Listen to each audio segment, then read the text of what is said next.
በቀራንዮ ላይ ታየ ታየ ታየ ጎልጎታ ላይ ታየ።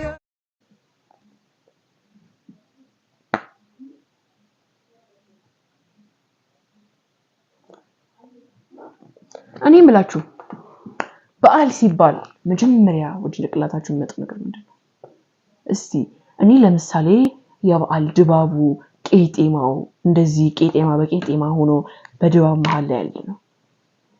ከክሮች መካከል ደግሞ እስቲ ዳይሬክተራችን በዓል ሲባል ጭንቅላት ላይ የሚመጣው ነገር ምንድነው? አስበው እስቲ አስመር እየሰራው ነው። እሺ አስመር እየሰራው ነው። ግን ዶሮ እንደዚህ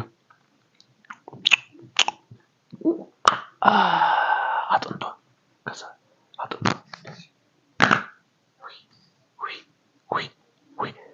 ግን ዶሮ እኮ አልገዛንም። ምንድነው ያሰብኩት? ለካ ዶሮ አልገዛንም፣ በዓል ነው። ስለዚህ ተመልካቾቻችን አሁን ከዳይሬክተራችን ጋር ተመካክረናል። አንዱ ፕሮግራማችን የፋሲካ ገበያ ነው። እስቲ የፋሲካ ገበያ ዋጋውን ዞር ብለን አይተን ለኛም ለራሳችን ቆንጆ ዶሮ የተለያዩ ባልትና ውጤቶችን ዶሮን ገዝተን እንመለስ።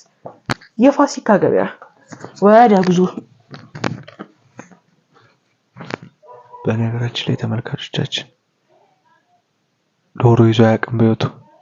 በቀራንዮ ላይ ታየ ታየ ታየ ጎልጎታ ላይ ታየ።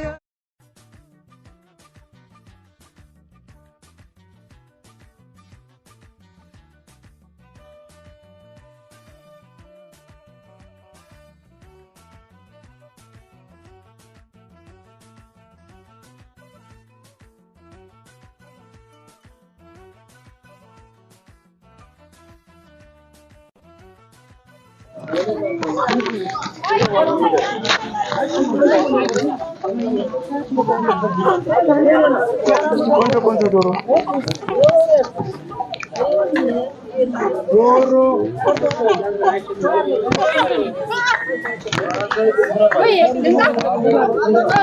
ስንት ናት?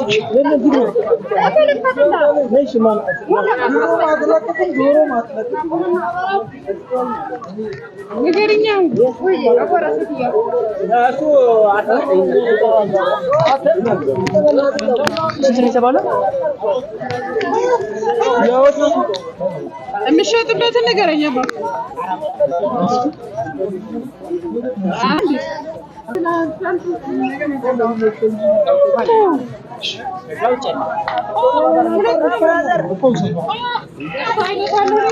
አሁን ይሄኛው ዶሮ ስንት ነው የተባለው? 1900 ብር ነው የተባለው። እዚህ ጋር ማጣራት እንደቻለው እዚህኛው ገበያ ላይ 1900 ብር ነው ማለት ነው።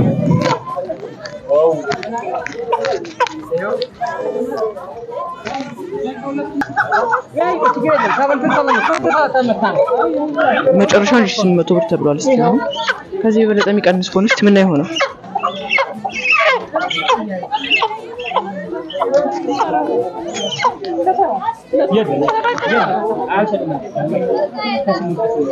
እዚህ ጋር እንዳየነው እንግዲህ መጨረሻው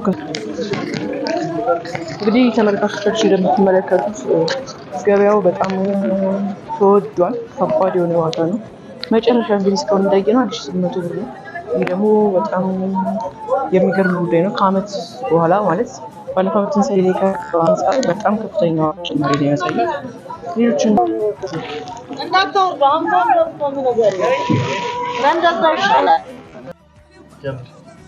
እንግዲህ በብዙ ክርክርና ውርርድ እስከ መጨረሻ 1700 የመጨረሻ ዋጋ ነው። ተመልካቾቻችን አሁንም የበዓል የተለያዩ ግብይቶቻችን ይቀጥላሉ። እስቲ ወደ ቀጣዩ ደግሞ እንሄዳለን። አብራችሁ ቆዩ። እንግዲህ ተመልካቾቻችን አሁን ደግሞ ዳጣ ለእንግዲህ ስጋ ዝም ብሎ አይበላም፣ ዳጣ ያስፈልገዋል። ስለዚህ አሁን ዳጣ ደግሞ አንዳንድ ዳጣ ምናምን እንገዛለን ማለት ነው። አሉት ክትፎ ነው ሞቶ። ለማንኛውም እስቲ ወደዛ ዙሮ ካሜራውን ነው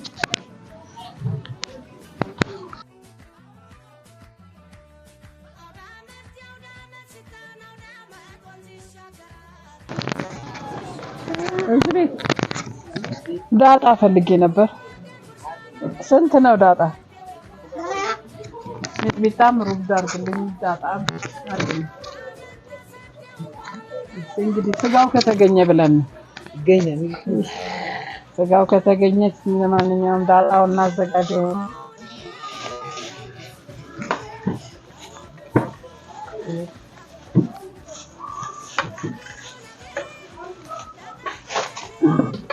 ፌስታላችሁም እኮ እንደው የዘመኑ ፌስታልም ይቅር ተብሏል።